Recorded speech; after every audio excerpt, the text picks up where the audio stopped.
Assalamualaikum warahmatullahi wabarakatuh. Shalom, Tabikun. Kami dari kelompok 9 TPP 7 ingin mempresentasikan hasil tugas RBL kami dengan judul Pembangkit Listrik Tenaga Angin Sederhana. Saya sebagai Ketua Kelompok 9, Ari Krishna Pramana Silayan dengan NIM 123320032 dari Prodi Teknik Fisika. Saya Jok Epen Sanjur Manurung dengan NIM 123340034 dari Prodi Teknik Sistem Energi. Saya Gilda Komalendriani dengan NIM 123320030 dari Prodi Teknik Fisika. Saya Muharrahmi dengan NIM 123430058 dari Prodi Teknik Biomedis. Saya Aulia Arsi dengan NIM 123430056 dari Prodi Teknik Biomedis. Saya Berkat Simanjuntak dengan NIM 123340039 dari Prodi Teknik Sistem Energi. Apa itu RBL dan mengapa penting untuk dipahami? Research-based learning adalah suatu pendekatan edukatif yang memungkinkan mahasiswa untuk mengembangkan pengetahuan dan keterampilan melalui analisis dan aplikasi hasil penelitian. Dalam RBL, mahasiswa aktif dalam proses belajar, memecahkan masalah, dan menyelesaikan tugas yang relevan dengan kehidupan sehari-hari. Hal ini memungkinkan mahasiswa untuk mengembangkan kemampuan analisis, sintesis, dan evaluasi, serta meningkatkan kemampuan berpikir kritis dan kreatif. RBL penting dipahami karena memungkinkan mahasiswa untuk mengembangkan pengetahuan yang lebih dalam dan lebih relevan dengan kehidupan sehari-hari, dan mengembangkan kemampuan yang diperlukan dalam kehidupan profesional. Selain itu, RBL juga memungkinkan tenaga pendidik mengembangkan strategi pembelajaran yang lebih efektif dan relevan dengan kebutuhan mahasiswa. Rumus hukum Faraday. GGL induksi sama dengan negatif N dikali delta flux per delta T, di mana N sama dengan jumlah lilitan, delta flux sama dengan perubahan flux, dan delta T sama dengan perubahan waktu. Tanda negatif menunjukkan bahwa GGL yang dihasilkan akan menentang perubahan flux magnetik yang menyebabkannya. Alat dan bahan.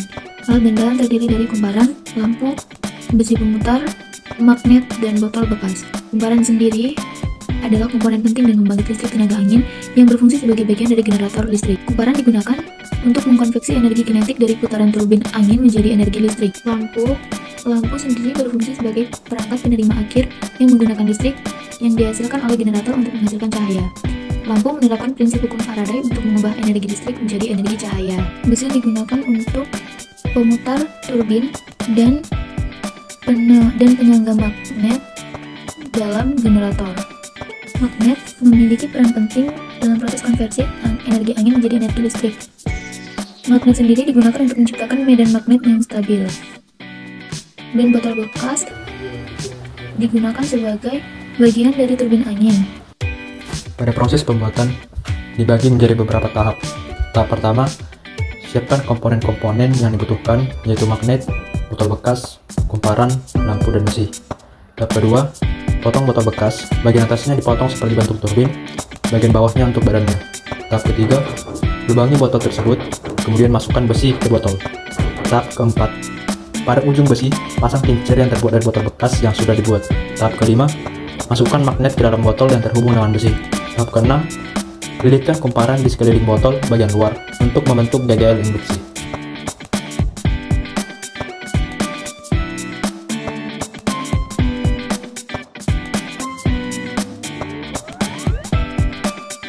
Kelebihan dan kekurangan pembangkit listrik tenaga angin sederhana. Yang pertama adalah kelebihan. Kincir angin sederhana menggunakan kumparan dan magnet yang dapat menghasilkan listrik secara gratis dan ramah lingkungan. Alatnya mudah dibuat dari bahan-bahan sederhana, sistem yang digunakan juga sederhana dan dapat dengan mudah dipahami. Yang kedua adalah kekurangan. Daya listrik yang dihasilkan relatif kecil, hanya cukup untuk menyalakan lampu kecil. Kincir angin sangat bergantung pada kekuatan angin sehingga produksi listrik tidak stabil. Perawatan dan pemeliharaan juga diperlukan untuk menjaga agar kincir angin dapat beroperasi dengan baik. Adapun peluang pengembangan yang dapat kita lakukan yaitu dengan menambahkan komponen-komponen elektronik yang lebih canggih agar kincir angin sederhana dapat ditingkatkan untuk menghasilkan daya listrik yang lebih besar dan stabil. Dan itu, desain kincir angin juga dapat dioptimalkan untuk memanfaatkan angin secara lebih efisien.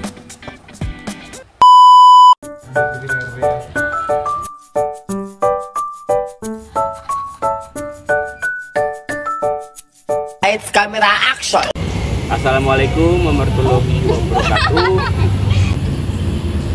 Saya Gilda Komalendriani dari Prodi Teknik. Saya akan memperkenalkan saya